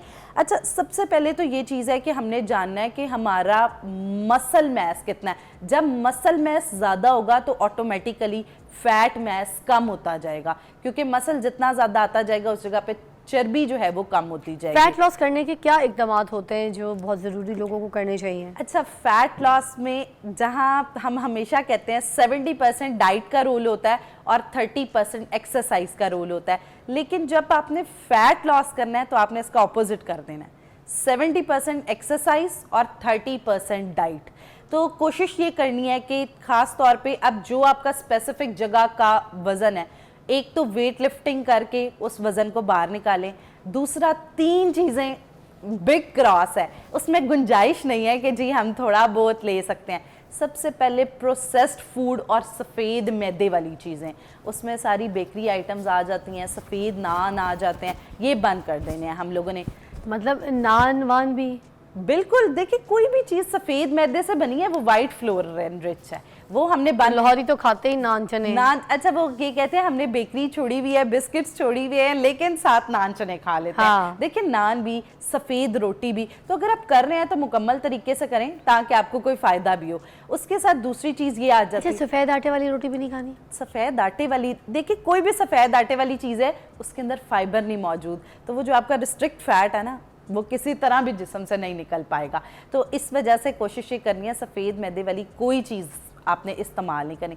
अच्छा, दूसरी चीज़ हमने ये करनी है, अपने मेटाबॉलिज्म पे काम करना है। अब मेटाबॉलिज्म कैसे बेहतर होगा? मेटाबॉलिज्म में सबसे पहले अपनी नींद बेहतर करें, स्लीप साइकिल बेहतर होगी, आपका स्ट्रेस बॉडी का कम होगा। तो हमारे जिस्म में एक हार्मोन होता है जिसे हम कहते हैं कॉर्टिसोल हार्मोन, स्ट्रेस हार्मोन। जब ये ज़्यादा बढ़ जाता है तो जिस्म से मुख्तलिफ जगह पे चर्बी आने लग जाती है, बॉडी डी शेप होने लग जाती है। तो उसको हम लोगों ने जो है वो कोशिश करना है कि अपनी स्लीप साइकिल ठीक करके, लाइफस्टाइल बेहतर करके, स्ट्रेस मैनेजमेंट करके इस चीज़ को कम करना है। थर्ड चीज़ जो कि बहुत ज़्यादा ज़रूरी है, अब होता क्या है, जितनी भी हमारे पास चीनी से बनी चीज़ें हैं, चीनी से बनी ड्रिंक्स हैं, वाइट शुगर जितनी भी है, कोई भी आपने प्रोडक्ट खरीदनी है उसके पीछे पड़ना है, अगर सुक्रोज लिखा हुआ है तो आप लोगों ने वो चीज़ इस्तेमाल नहीं करनी। अपने घर से टेबल शुगर हटा दें, आप यकीन माने इतना ज़बरदस्त फ़ैट लॉस होगा।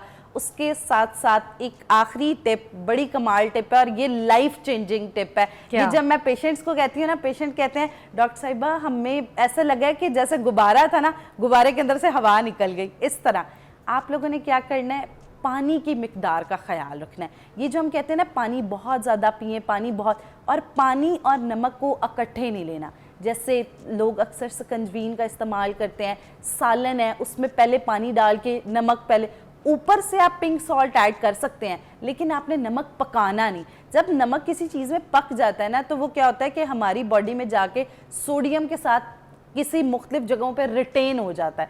तो अक्सर वो क्या होता है कि वाटर मास ही हमारी बॉडी में ज़्यादा हो जाता है, जिसकी वजह से वो चर्बी के साथ मिलता है। तो गुर्दे भी इफेक्ट होते हैं, ब्लड प्रेशर का भी मसला हो जाता है। गुर्दे, कच्चा नमक नहीं खाना चाहिए कहते हैं लोग। कच्चा गट खास तौर पे, जिसने सारा कुछ हमारी बॉडी का इंजन, निज़ाम हजम जितना बेहतर रहेगा उतना ज़्यादा। तो इसलिए नमक और पानी को इकट्ठे नहीं लेना। आप यानी पका के नमक ना खाएं, आप ये पका के नमक ना खाएं।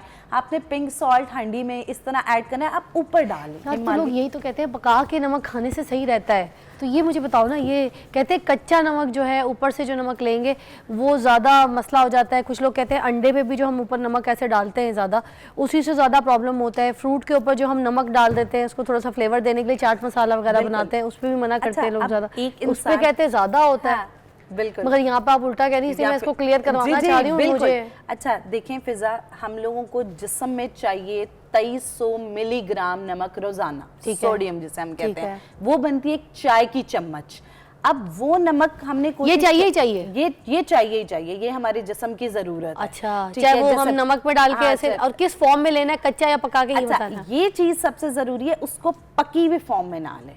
जब वो पानी, जैसे अक्सर हम चावल होते हैं ना, पानी डाला है उसके अंदर नमक डाला है, उसके बाद ही चावल डालते हैं, उसके बाद ही चावल होता यही है, बनाते हैं ऐसे सारे। फिर वो वजह बनती है जिससे हमारा वजन बढ़ता है, और चावल जो है वो वेट हमारा लॉस नहीं होने दे रहे होते। अच्छा, वो क्या होता है कि उस जब वो हम चीज खाते हैं तो वो बॉडी के अंदर रिटेन। अब इस चावल को बनाना कैसे है? अब चावल में नमक तो लोगों ने डाला है, जायका तो देने मेहमान है, घर वाले, बहू अगर फिर वो बोलेंगे कि बदमजा खाना दे रही हैं। बिल्कुल जी, अच्छा करना ये है कि हम लोगों ने जब आप लोग चावल पका रहे हैं तो आप लोग क्या करें, इसके अंदर जब चावल पक जाते हैं तब ऊपर एक चाय की चम्मच नमक डाल के और उसके बाद उसको दम दे दें। मतलब हल्का जब सौता सिचुएशन है तब पानी में नहीं, पहले नहीं देना कि पानी में वो जो डायरेक्ट पहले नमक और प्याज इकट्ठे हम घोल देते हैं ना, वो चीज बहुत ज्यादा सालन में भी जब हम आलू गोश्त का शुरबा वगैरह बना रहे होते हैं तो उस वक्त डाल सकते हैं एंड में? एंड पे जरूर डाल सकते हैं, पहले नहीं डाल। अच्छा, अगर हम एंड में खाना बिल्कुल नमक न डालें और प्लेट में ही हम डाल दें, एक सवाल है। जी जी बिल्कुल। तो अच्छा इसका नुकसान नहीं होगा? इसका नुकसान क्या होता है कि अगर वो पिंक सॉल्ट है तो उसका कोई नुकसान नहीं, जैसे हम कहते हैं हिमालयन सॉल्ट। लेकिन अगर वो आप बिल्कुल आयोडाइज्ड सॉल्ट है वो ऊपर अंडे के ऊपर इस तरह, उससे क्या होता है कि हम कहते हैं नेगेटिव फूड कैलोरी हो गया, हमारे जिस्म को ज्यादा मेहनत करनी पड़ जाती है उस खाने को हजम करने अब अंडे के ऊपर क्या सही है? फ्राई पैन में हमने जब अंडा फ्राई किया है उसी वक्त नमक डाल दें, या फिर जब प्लेट में हमारे पास आया नाश्ते में आप वो उतारने लगे हैं ना तवे से, तो तब ऊपर आपने हल्का सा नमक छिड़क लेना। बस that's it। और बाकी कोशिश किया करें जहाँ तेल ले रहे हैं वहाँ उसके साथ नमक नहीं लिया करें। तेल जो होता है ना ऑलरेडी हमारा ब्लड प्रेशर को हाई करता है और उसके अंदर इस तरह की चीज़ें मौजूद होती हैं, ओमेगा 3 ओमेगा 6, जो हमारे हार्ट और ब्रेन हेल्थ को बेहतर करता है। जब हम ऊपर बहुत ज़्यादा नमक डाल देते हैं ना तो उल्टा ब्लड प्रेशर हाई हो जाता है। तो इस वजह से अक्सर डॉक्टर कह रहे होते हैं कि अंडे का इस्तेमाल ना करें, क्योंकि हम अंडे का गलत इस्तेमाल कर रहे होते हैं, ऊपर बहुत ज़्यादा नमक। तो हम काली मिर्च डालें, वरना अपना फ्लेवर डेवलप करने की बात है वो हम कोशिश कर सकते हैं। अच्छा देखिए, एक ब्रेक ले ले तो मुझे बहुत टेंशन लेती है लड़की। बंदा कुछ भी ना खाए, मुंह को जिप लगा ले यार, मगर खूबसूरत लगना भी तो बड़ा इंपॉर्टेंट है। देखिए फिर ब्रेक के बाद पूछती हूँ, रुक जाओ वरना एक ब्रेक के बाद ये चीज़ को हम मजीद डिस्कस करेंगे, पूछेंगे हिमालयन सॉल्ट की पहचान क्या होती है। आप हिमालयन सॉल्ट, पिंक सॉल्ट ऐसे पैकेट में मिलते हैं, बाजारी ले आते हैं, मगर उसमें क्या सही है, क्या हमारे लिए हमें यही लेने चाहिए, नहीं उसकी क्या पहचान है, ब्रेक के बाद पूछते हैं।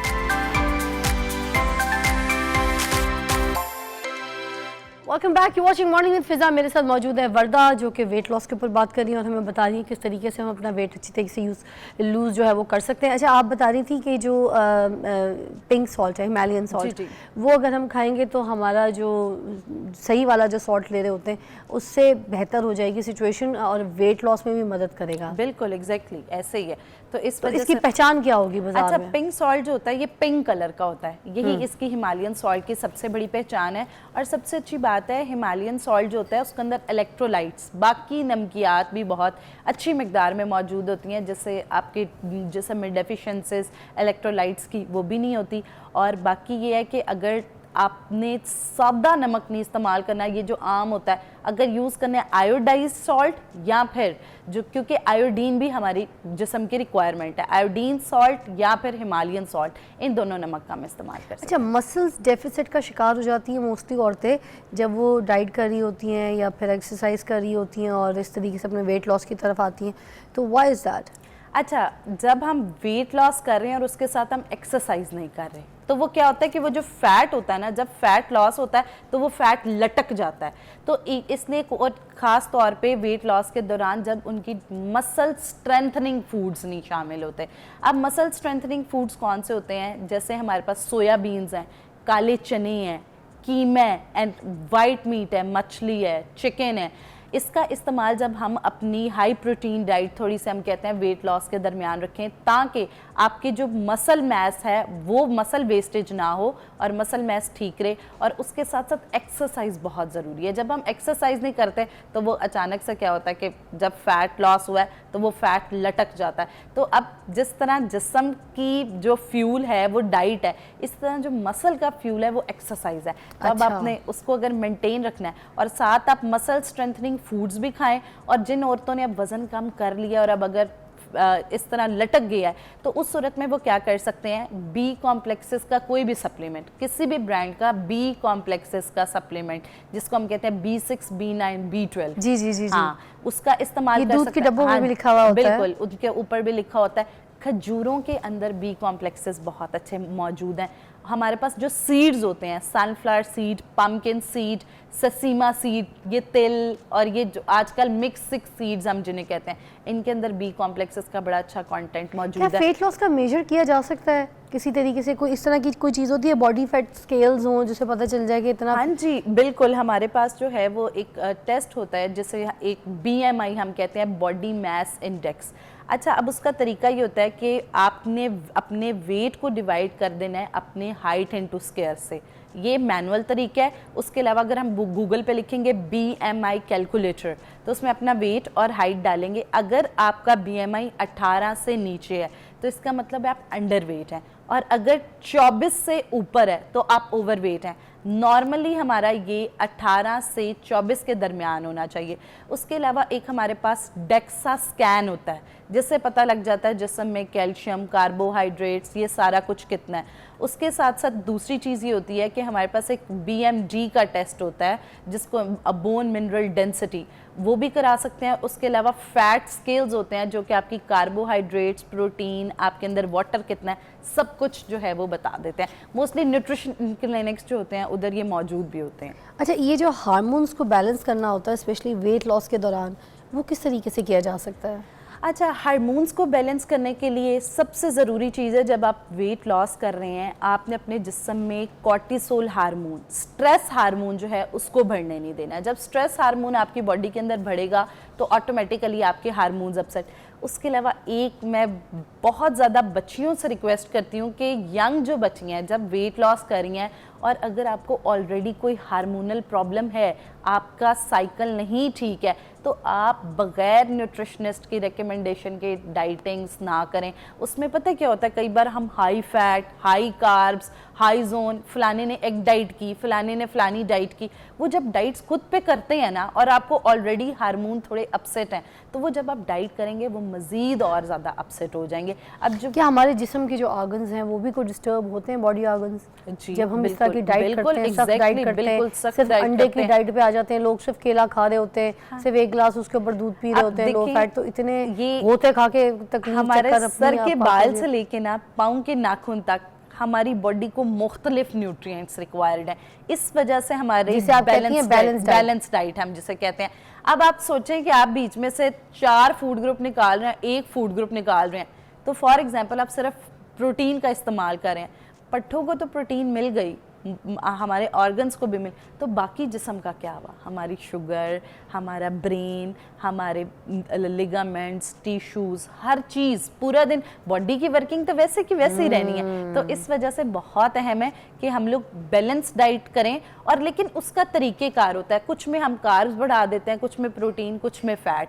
तो इसलिए कहते हैं कि अगर आप एक नॉर्मल इंसान है, आपने वेट लॉस करना है तो बस आपने एक चीज़ का ख्याल रखना है, जितनी चीज़ें 6 से स्टार्ट होती हैं, चावल, चीनी, चिकनाई, चने की दाल, हाँ, इसका इस्तेमाल जो है वो कर सकते हैं। उसके अलावा दूसरी चीज़ हम लोग ये कर सकते हैं कि फाइबर इनटेक बढ़ा दें। आप खाली पेट जब आपने सुबह उठना है, कोई भी ऐसी चीज़ जिसके अंदर अच्छा फाइबर मौजूद है, इसबगोल का छिलका भी ले सकते हैं, छिलका, चिया सीड इस्तेमाल कर सकते हैं, सेब खा सकते हैं छिलके समेत। चोकर मिलता है, चोकर को मिक्स करके आप 1 गिलास पानी के अंदर जो है वो खा ले सकते हैं। जौ का पानी भी पी सकते हैं।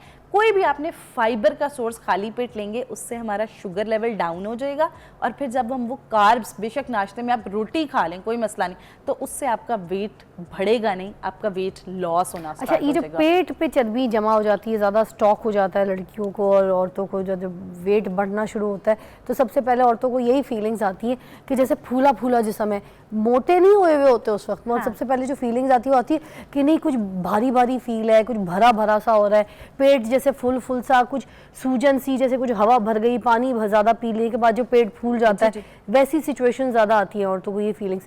तो इस सिचुएशन में किस तरीके से अपने आप को जो भरा भरा फील करें, फूला फूला फील करें, वो कैसे नॉर्मल करें? या फिर लेमन ग्रास का कावा दिन में 2 मरतबा इस्तेमाल करना है, या फिर उसके अलावा आप क्या कर सकते हैं, सौंफ और अजवाइन और सफ़ेद ज़ीरा, इसका कावा दिन में 2 मरतबा।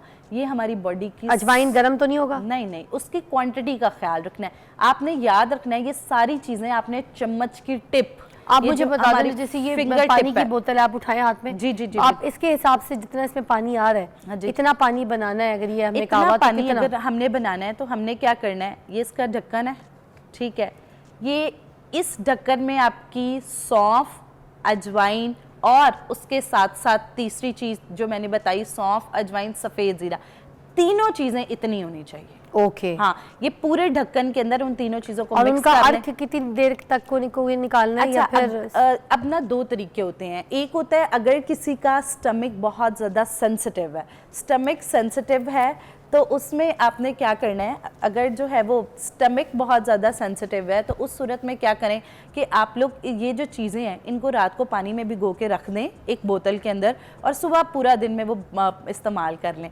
उसके अलावा दूसरी चीज़ ये हो सकती है कि आप लोग, अगर आपके स्टमक को कोई मसला नहीं तो सुबह खाली पेट इसका कावा इस्तेमाल कर लें। अब ये फाइबर तो नहीं है फिर? ये फाइबर नहीं, क्योंकि हमें लेकिन ये फाइबर हमारे खाना है। जिस्म को डिटॉक्सिफाई कर रहा है। वो लोग जिनको स्वेलिंग है, जिनको अच्छा। स्वेलिंग है या पेट साफ नहीं हाँ। रहता, कब्ज की शिकायत बहुत अच्छा। ज्यादा रहती है, ये उनके लिए बहुत ज्यादा मुफीद है। जिन जो कहते हैं कि हम ओवरऑल तो मोटे और नहीं, bloating के लिए भी ठीक रहेगा? ब्लोटिंग के लिए भी बहुत अच्छा है, और बॉडी डी शेप्ड है तो उसके लिए बहुत अच्छा है। अरे वाह, ये अच्छा बहुत जी। जबरदस्त थी। अच्छा, आसान से टिप्स है और ये सब कुछ हमारे किचन में मौजूद देखिए जी, होता है। बहुत आसान सी चीज़ इन्होंने बताई है। इन्होंने कहा है कि ये जो ढक्कन है इस बोतल के हिसाब से मैं दोबारा रिपीट कर रही हूँ, इसमें इन्होंने इतनी, जैसे ये जो पानी है इसमें इन्होंने लेना है ज़ीरा सफ़ेद, इतने ढक्कन के अंदर सब कुछ आना चाहिए, अजवाइन आनी चाहिए, ठीक है, और इसके साथ सौंफ, इतना जितना कुछ टोटल मिकदार इसके अंदर आ गई। उसके बाद आपने इसको हल्की आंच पे थोड़ा सा दम दिया, उबाला, ठीक है, और उसके बाद आपने उसको छान के अच्छी तरीके से स्ट्रेन करके ऐसे पानी बना के सुबह सुबह नहा मुँह भी पी सकते हैं। ऑल्दो उन्होंने कहा है फाइबर, मगर ये उन लोगों के लिए जो वेट लॉस में जो फूला फूला फील करते हैं, जिनके पेट में ब्लोटिंग बहुत ज़्यादा हो जाती है, जिनकी कब्ज़ की कोई शिकायत है या कोई ऐसी उनको इश्यूज़ हैं जिस पे उनको लगता है कि खाना हज़म नहीं हो रहा, तो इन सब चीज़ों के लिए बहुत आपको हेल्पफुल करेगा, क्योंकि सौंफ जो है हज़म के लिए बहुत अच्छा होता है, चाहे वो आप चबाएं या उसका सौंफ का पानी पी लें। वो जो हम ग्रे वाटर बच्चों को पिला रहे होते हैं, हाजमे के लिए पिला रहे होते हैं, छोटे छोटे बच्चे पैदा होते हैं, उनको जब बर्ब नहीं आती तो वो सौंफ का पानी यही तो अर्क निकाल के पिला रहे होते हैं। तो इनकी बात बिल्कुल सही है, क्योंकि ये प्रैक्टिकल चीज़ें बता रही हैं। आखिरी सवाल मैं आपसे करना चाहूँगी, जिस तरीके की आपने एक हमें कावा बता दिया, चमत्कार कावा, क्योंकि ये मैं बहुत पुराना, जी, बहुत जी। टाइम से पीती आ रही हाँ, हूँ, बहुत इसलिए मुझे effective है। आपका बहुत अच्छा लगा। जी, जी। मुझे थोड़ा सा, क्योंकि याददाश्त का भी थोड़ा सा प्रॉब्लम हो जाता है, क्योंकि मेरा काम दिमागी है, 10 चीज़ें मेरे दिमाग में बैठनी, बोलने का काम, तो मैं इसमें ना दालचीनी का वो पाउडर भी डाल देती होती हूँ। हाँ, बिल्कुल, सिनेमन वो गोल वाली जो है वो भी डाल देती हूँ। शुगर से नर्वस भी ब्रेकडाउन हमको के लिए बचाता अच्छा है। अगर आप दालचीनी, अगर किसी डायबिटिक तो we can add that, right? We can add that. PCOS है किसी बच्ची को, वो अंदर उसके दालचीनी लिए तो ऐड बहुत करें, अच्छा उसके है लिए ना? बहुत मुफीद है। बिल्कुल। जबरदस्त। एक और आप हमें वेट लॉस की कोई जल्दी से कोई ऐसी रेसिपी, कोई चीज़ खाने की ऐसी बता दें, चलते फिरते हम अपने पर्स में रखें और वो हम खा लिया करें, ताकि हमारी टेंशन दूर रहे। अच्छा, एक और बड़े मज़े की चीज़ है, वो ये कि आप लोगों ने क्या करना है, दिन में एक सेब अपने बैग में रखना है। अच्छा। जब 11 से 12 बजने हैं या 4 से 5 वक्त का टाइम होना है, उस टाइम हमें लगती है हल्की हल्की भूख, और वो टाइम मोस्टली होता है हमारा बाहर। अब वो जो टाइम बाहर होता है ना, वो क्या होता है कि हमें फिर जो मिलता है हम गलत मलत बाहर से खा लेते हैं। तो जब आपके बैग में वो सेब मौजूद होगा या एक आड़ू छिलके समेत, तो आप उसका इस्तेमाल कर लेंगे, तो आपका बेहतरीन जो है वो एक स्नैक भी हो जाएगा, और ऐसा स्नैक है जिससे आपको वीकनेस भी नहीं होगी और वज़न बड़ा ज़बरदस्त कम हो जाएगा। ज़बरदस्त वर्दा, मज़ा आ गया। चले जी, ब्रेक के बाद मिलते हैं। वर्दा ने जितनी मज़े की चीज़ें, डाइट प्लान्स आपको बताएं, किस तरीके से आप वेट लूज़ कर सकते हैं, ये चमत्कार चीज़ें बता दी हैं, इसको अमल कीजिए, इसको ट्राई करके देखिए। ये सारी किचन में पड़े हुए वो हर्ब्स हैं जिनको हम सालन, खाने, पकानों में तो इस्तेमाल करते हैं फ्राई करके, मगर हम इनको इस तरह से अपनी ज़िंदगी में लिक्विड के साथ या ऐसे फक्की के तौर पर इस्तेमाल नहीं करते। If you try this then you will lose weight definitely, ये क्योंकि मेरा आजमाया हुआ है और ये बहुत जल्दी इफेक्ट करता है आपकी बॉडी में। तो ट्राई दिस आउट, और अपनी डाइट जिस तरह से उन्होंने बताई है वैसे कंट्रोल करके देखें। तो नमक भी थोड़ा सा छोड़ दीजिए, देखिए ज़िंदगी कितनी बदल जाएगी। ब्रेक के बाद मिलते हैं।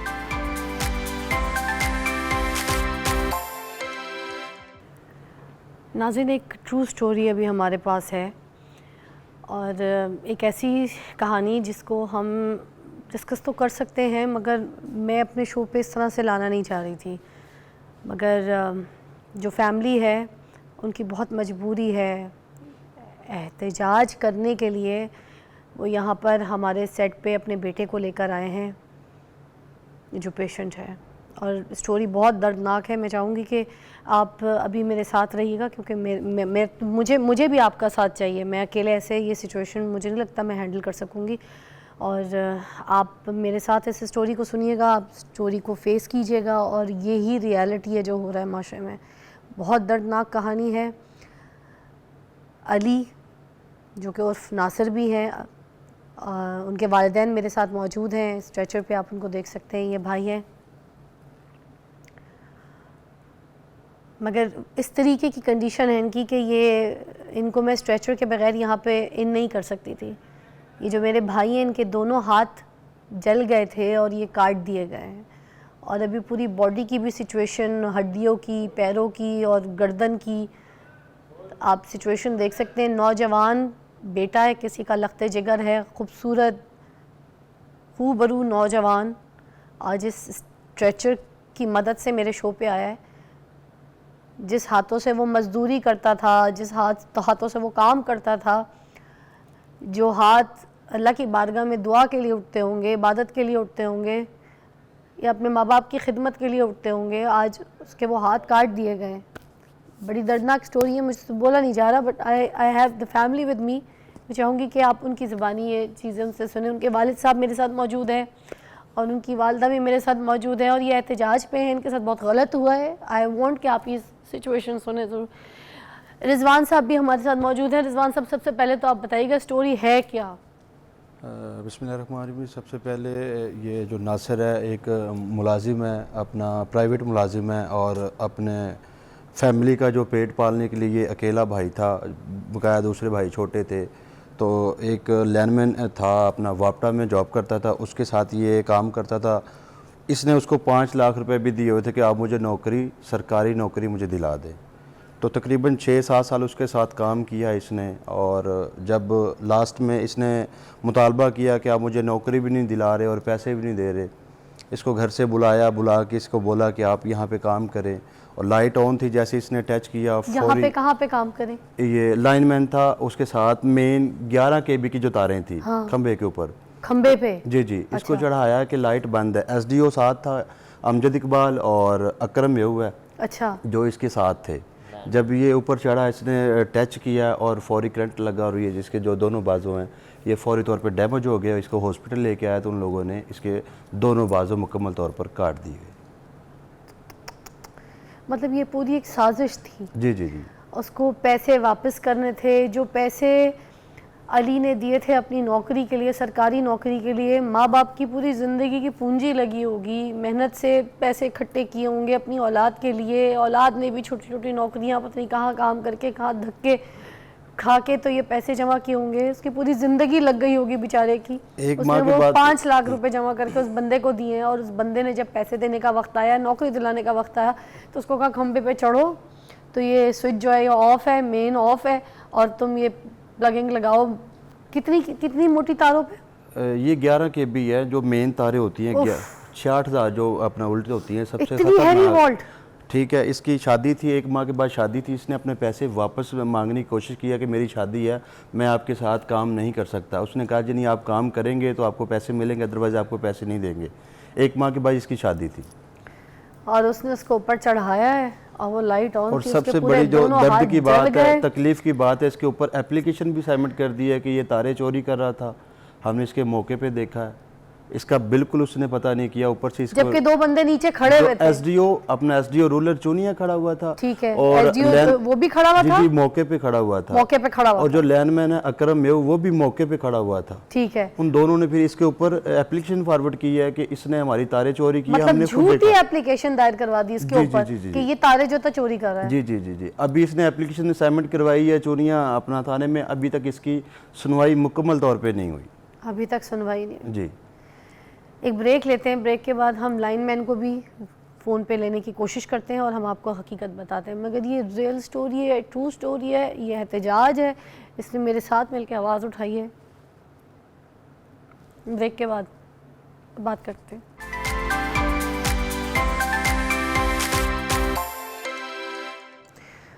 आंटी, अब मैं चाहूँगी जिस तरीके से आप एहतजाज करने को गलत पर्चा भी कर दिया है नासिर भाई के ऊपर, और नासिर भाई बेगुनाह हैं, अपना पैसा मांग रहे थे, नौकरी मांग रहे थे, और उस बंदे ने इस तरीके से उनको फंसा दिया, जबकि SDO भी खड़ा हुआ था साथ, वो खुद भी बंदा खड़ा हुआ था, और वो बिजली सारा कुछ ऑन थी, और उसको चढ़ा के उसकी पूरी ज़िंदगी सेक पे डाल दी। 3 दफ़ा इन्हें कहा भी इन्हें भी बत्ती बंद की है, बत्ती बंद की है, तो कहता बंद है। इन्होंने कहा था? हाँ जी, इसको बयान तुम लै सकते। इन्हें 3 दफ़ा कहा भी बत्ती बंद जाता, बत्ती बंद है। ਉਹਨੇ ਚਾਰ ਤੂੰ ਤਾਂ ਬੱਤੀ ਬੰਦ ਉਹਨਾਂ ਨੇ ਸਰ ਜੀ ਫਿਰ ਵੇਖ ਲਓ ਮੈਂ ਗਰੀਬ ਬੰਦਾ ਕਿਤੇ ਮੈਨੂੰ ਕੰਮ ਨਾ ਕੋਈ ਪੈ ਜਾਵੇ ਪਾ ਦੇਣਾ ਆਂਦਾ ਨਹੀਂ ਬੱਤੀ ਬੰਦ ਤੂੰ ਚੜ ਤੇ ਫਿਰ ਖੰਭੇ ਤੇ ਚੜ ਕੇ ਬੈਲਟ ਪਾ ਕੇ ਫਿਰ ਵੀ ਇਹਨੇ ਕਿਹਾ ਵੀ ਬੱਤੀ ਬੰਦ ਹੈ ਆਂਦਾ ਬੱਤੀ ਬੰਦ मैं टच करने लगा तो नाल लग गया बत्ती नहीं सी बंद दोनों हाथ जल गए दोनों हाथ जल गया पीछे गिच्ची ते भी जैंपर लगा था हाँ ते गोडे ते भी जैंपर लगा था ते बाजू का फिर इत्थों तक ना सका सी नहीं सा बढ़ा दे बाजू इसका बच्चा किवें खाएगा रोटी ਅਸੀਂ ਉਹਨਾਂ ਇਤਫਾਕ ਚ ਲੈ ਜਾਂਦੇ ਉਹਨੇ ਫਿਰ ਇਤਫਾਕ ਵਾਲਾ ਗਿਆ ਵੀ ਇੱਥੇ ਵੀ ਲਿਆਓ ਤੇ ਇੱਥੇ ਬਾਜ਼ੂ ਕਟੀਜਣੇ ਨੇ ਫਿਰ ਅਸੀਂ ਜਰਾ ਦਿਨਾਂ ਹਸਪਤਾਲ ਚ ਰੱਖਿਆ ਵੀ ਨਹੀਂ ਬਾਜ਼ੂ ਕੱਟੇ ਗਏ ਸੀ ਸਾਡੇ ਤੇ ਉਸੇ ਨਹੀਂ ਵੈਸੇ ਜਿਵੇਂ ਕਿਆਮਤ ਆ ਗਈ ਏਡੇ ਸੋਹਣੀਆਂ ਉਂਗਲਾਂ ਸੀ ਲੰਮੀਆਂ ਲੰਮੀਆਂ ਹੱਥ ਸੀ ਲੰਮੇ ਲੰਮੇ ਜਾਂਦਾ ਸੀ ਰੋਟੀ ਖਵਾਵਾ ਦੇ ਹੱਥ ਨਾਲ ਖਾਂਦਾ ਸੀ ਉਸ ਦਿਨ ਸੀ ਆ ਰੋਟੀ ਖਵਾਣੇ ਆ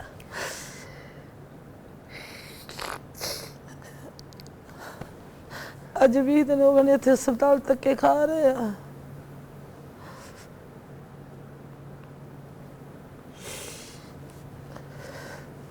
शादी थी हाँ महीने की शादी सी मंगनी हुई असी एडी सोहनी मंगनी करके आए हैं इनकी उत्थे नाल कुड़ी 16 जमातां पढ़ी हुई है मंगनी करके आए हैं एडी वड्डी माशाअल्लाह फिर खुशी खुशी ते ब्याह दी तैयारियां सी थोड़ा जिहा मकान सीधा पद्धरा करना सी उन्हें कहा सी भी मकान एक किचन बना लो नाल मतलब अटैच बाथरूम बना लो मकान दे नाल ते आपां शादी करने दे बाद ते आपे सही मकान बना लैण दे महीने डेढ़ च असीं शादी कर लैनी सी ਅਸੀਂ ਤਾਂ ਸ਼ਾਦੀਆਂ 'ਚ ਲੱਗੇ ਫਿਰਦੇ ਸਾਂ ਸਾਨੂੰ ਤਾਂ ਇਸ ਗੱਲ ਦਾ ਪਤਾ ਹੀ ਨਹੀਂ ਸੀ ਕਿ ਸਾਡਾ ਨਾਲ ਇਹ ਵਾਕਿਆ ਹੋ ਜਾਏਗਾ ਫਿਰ ਇਹਨੇ ਸਾਡੇ ਮੋਬਾਈਲ ਬੰਦ ਕਰ ਦਿੱਤੇ ਜਿਸ ਵੇਲੇ ਵਾਕਿਆ ਹੋਇਆ ਫਿਰ ਲੋਰ ਆਏ ਨੇ ਫਿਰ ਮੋਬਾਈਲ ਖੁੱਲੇ ਨੇ ਫਿਰ ਅਸੀਂ मगर भजे हैं जिनकी वजह से ये सब कुछ हुआ उनके पास गए आप लोग नहीं असी नहीं गए वो साढ़े पास ही नहीं जाके उन्हें साड़ा जिस ऑपरेशन टेस्ट च लै गए ने ना तो गायब हो गया उन्हें सानू दसिया उस दूसरे दिन जाके उन्हें दरखास्त दी थी भी बत्ती चोर है तो मैं तेन जानता ही नहीं था हम लाइनमैन को फ़ोन भी कर रहे हैं वो फ़ोन नहीं उठा रहे एक्सीएन और लाइनमैन दोनों को फ़ोन कर रहे हैं दोनों फ़ोन नहीं उठा रहे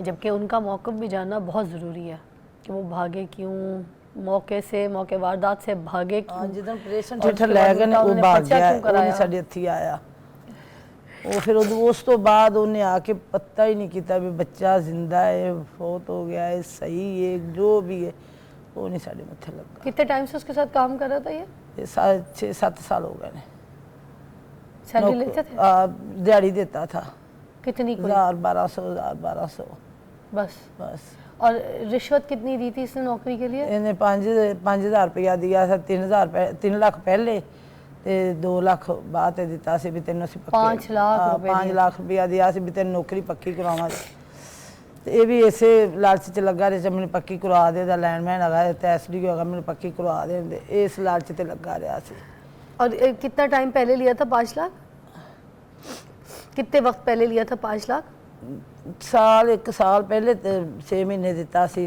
3 लाख तो फिर उस तो बाद 6 महीने 2 लाख दिया था अच्छा। जानता सी जल्दी जल्दी मैंने पैसे दे और जिसको दिए थे पैसे उसका क्या नाम था उसका बताइए अकरम अकरम लाइन में है हाँ अकरम लाइन में पतोगी का कौन सा डिवीजन है पत्तों से डिवीजन दारी मैंने पता चूनी है चूनी है, रोड कौन से रिजवान चूनिया रूलर से हाँ चूनिया रूलर पत्तों नहीं चूनिया रूलर चूनिया रूलर से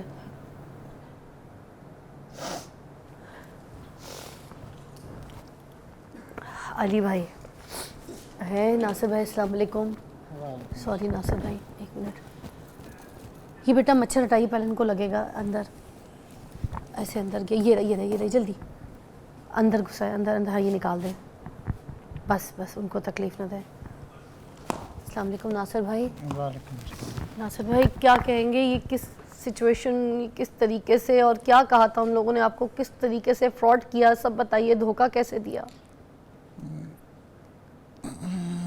अभी मैं ना 1:30 बजे तकरीबन 1:30 बजे हाँ कांदूरंगढ़ मीटर लगा रहा था अच्छा तो मुझे ना अकरम लाइनमैन और एसटीओ साहब ने कॉल की थी हाँ कह रहा था कि हमारा फीडर बंद हो गया तो जल्दी पहुँचे मैं मीटर लगा रहे हैं थे हाँ। फिर बाद च आना चल ठीक जल्दी आ जा अच्छा इन्हें मैनू बाद फिर कॉल की थी 10 मिनट बाद हाँ ਪਹੁੰਚਿਆ ਨਹੀਂ ਹੈ। ਮੈਂ ਨਿਕਲ ਰਿਹਾ ਉੱਥੋਂ ਨਿਕਲਿਆ ਹੈਗਾ ਕਿ ਰਾਸਤੇ 'ਚ ਆ ਕੇ ਮੈਨੂੰ ਨਾ ਫਿਰ ਕਾਲ ਕੀਤੀ ਕਿੱਥੇ ਪਹੁੰਚ ਗਿਆ। ਮੈਂ ਸਿਰਫ 5-10 ਮਿੰਟ ਤੁਹਾਡੇ ਕੋਲ ਪਹੁੰਚ ਗਿਆ। हाँ ਮੈਂ ਬਾਈਪਾਸ ਚੂਣੀਆਂ ਆਇਆ ਇੱਥੇ ਬਿਸਮਿਲ੍ਲਾ ਚੌਕ, ਉੱਥੇ ਸਾਡਾ ਰਾੜ ਪਿਆ ਹੈਗਾ ਨਵਾਬਡਾ ਦਾ। हाँ ਮੈਂ ਰਾੜ ਫੜਿਆ ਹੈਗਾ ਅਤੇ ਮੈਂ ਫਿਰ ਉੱਥੇ ਪਹੁੰਚਿਆ। ਮੈਨੂੰ ਇਹਨਾਂ ਕਾਲ ਕੀਤੀ ਹੈ ਕਿੱਥੇ ਹੈਗਾ। ਮੈਂ ਕਿਹਾ ਮੈਂ ਤੇ ਕੋ ਦੂਸਰਾ ਬਾਈਪਾਸ ਚੂਣੀਆਂ 'ਤੇ ਆ ਗਿਆ। जी ਇਹਨਾਂ ਕਿਹਾ ਕੋਟ ਗਾਮੇ ਵਾਲੀ ਬ੍ਰਾਂਚ ਪਹੁੰਚ। अच्छा ਇਹ ਕੋਟ ਗਾਮੇ ਵਾਲੀ ਬ੍ਰਾਂਚ 'ਚ ਮੈਂ ਪਹੁੰਚਿਆ ਅਤੇ ਇਹ ਮਗਰੋਂ ਆ ਗਏ ਨੇ।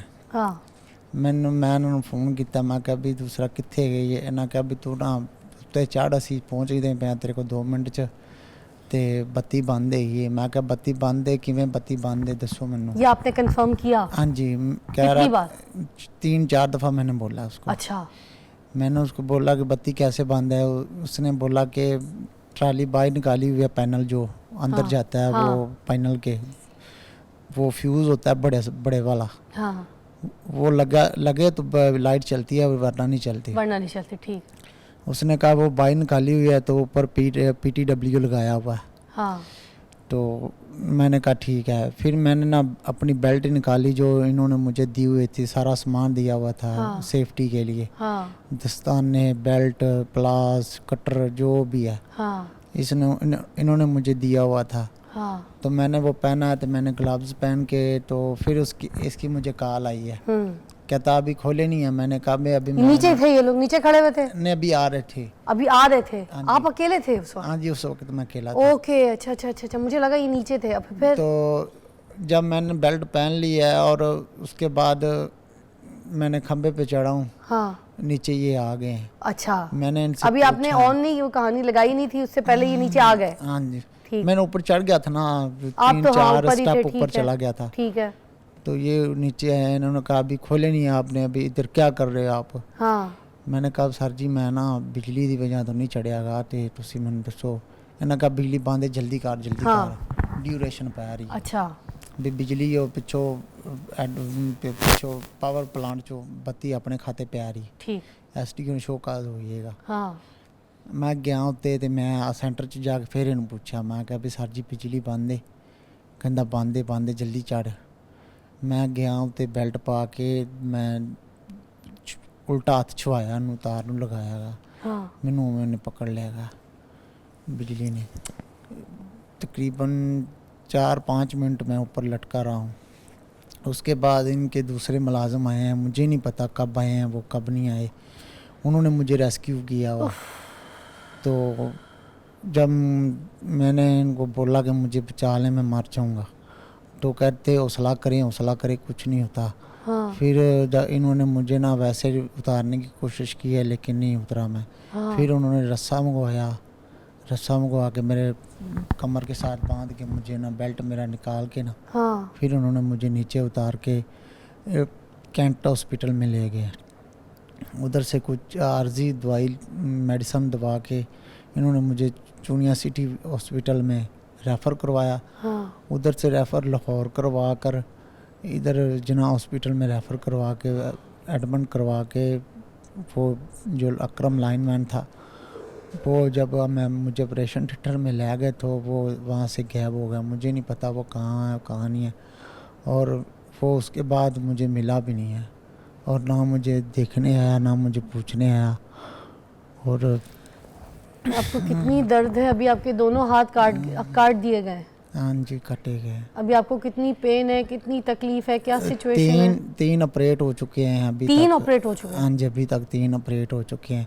चौथा आज करना था उन्होंने, ये एक घुटने का गोडे वाला, तो मैंने कहा मैंने नहीं करवाना, ठीक हो जाएगा। अच्छा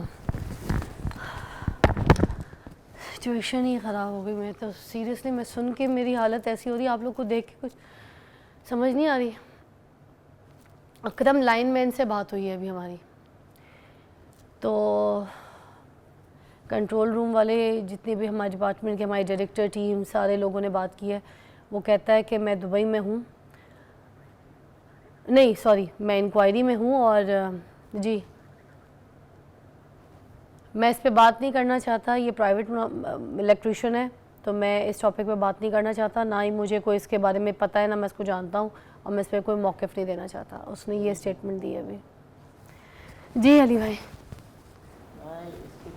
झूठ उसने बोला था कि मैं इसको जानता नहीं हूँ। मैंने इसके पर्स में से इसका कार्ड निकाला, फिर मुझे पता चला कि ये कांदू खारे का लड़का है। फिर मुझे पता चला कि ये कांदू खारे का लड़का, मैं तो इसको जानता ही नहीं हूँ। हालांकि मैं 7 साल से इसके साथ काम कर रहा हूँ। मुझे इसने अपना बेटा बनाया हुआ था, अपने घर से खाना कभी कभार खिलाता था, अपने घर उधर पैसे ही। ईटने थे ना, पैसे घेरने होंगे शायद। शायद ये मुझे नहीं पता था फ्रॉड करेगा, ये नहीं मुझे पता था।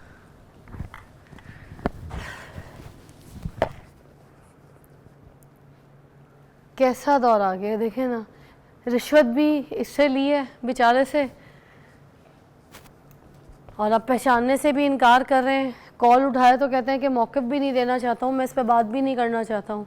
एक बंदे की जान देखें, कहते हैं मैं तो उसको जानता भी नहीं, है तो प्राइवेट इलेक्ट्रिशियन है, उसकी जान की कोई अहमियत नहीं है, इंसानी जान की कोई वैल्यू ही नहीं रही है। कीड़े मकोड़ों की तरह जैसे रास्ते में ऐसे कोई चींटी आ गई, पता भी नहीं चला, पैर के नीचे रोंद के निकल जाए, ऐसे किसके लिए कर रहे हैं हम ये? आप ये सारी रिश्वतें ले रहे हैं, कल को आपके बच्चे मुंह न लगाएं, आपको अपनी कब्र भारी कर रहे हैं। आप हैं किधर लेके जाना है आप लोगों ने ये माल? लोगों के साथ जो ये ज्यादती कर रहे हैं, ये आपकी औलाद के आगे नहीं आएगा क्या? अल्लाह के आगे नहीं जवाब देना आप लोगों ने? इतने लीडर हैं, खुदा बन गए दुनिया में, खुदा समझते खुद को कि कुछ हो ही नहीं सकता, आपका कुछ कोई बिगाड़ ही नहीं सकता। आपको किसी की बद्दुआ, किसी की तकलीफ़, किसी की गरीब की बद्दुआ तो अर्श तक जाती है। उसकी जान सेक पे कर दी, उसकी शादी होने वाली थी, आधा जिस्म तो कट गया उसका, रोटी तक नहीं खा सकता, माँ बाप का सहारा था। आपने उसकी ज़िंदगी ख़राब कर दी, अजियत कर दी। अकरम लाइन में ना, आपने बड़ा गलत किया है। ये चीज़ आपके सामने ज़रूर आएगी, बहुत बुरी तरीके से आएगी। हमारे गवर्नमेंट के जो अदारे हैं ना, उनसे भी अपील करती हूँ कि इसको इंसाफ दिया जाए, जो भी इसके अंदर मुलव्वस है उसको सज़ा दी जाए, ताकि गरीब का बच्चा इंसाफ तो हासिल कर सके हमारे इस माशरे में। हम क्या करते हैं, हमने टीवी पे देख ली, सोशल मीडिया पे ये चीज़ें देख ली, देख के बस आँख बंद करके अपने सुकून से अपने रोज़मर्रा के काम करना शुरू कर देते हैं। क्या हम इसकी आवाज़ नहीं उठा सकते? हम लोगों को शेयर नहीं कर सकते? किसी गरीब की आवाज़ नहीं बन सकते हम? बहुत बुरी सिचुएशन है इसकी। और अगर मैं आपको बता रही हूँ, आपको अल्लाह तो देख रहे हैं ना, जो खुद खुदा बने घूम रहे हैं ना, ऐसी दर्दनाक अजियत, ऐसी दर्दनाक तकलीफ़ मिलेगी। खौफ करें, आप अपने बच्चों को हराम खिला रहे हैं, रिश्वत खिला रहे हैं। प्लीज़ हुकूमत से अपील है, इंक्वायरी करें और इस फैमिली को इंसाफ दिलाएं, खुदा का वास्ता।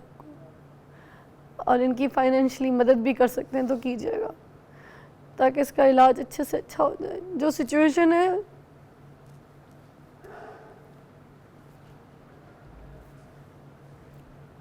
अल्लाह आसानियाँ करे। अल्लाह।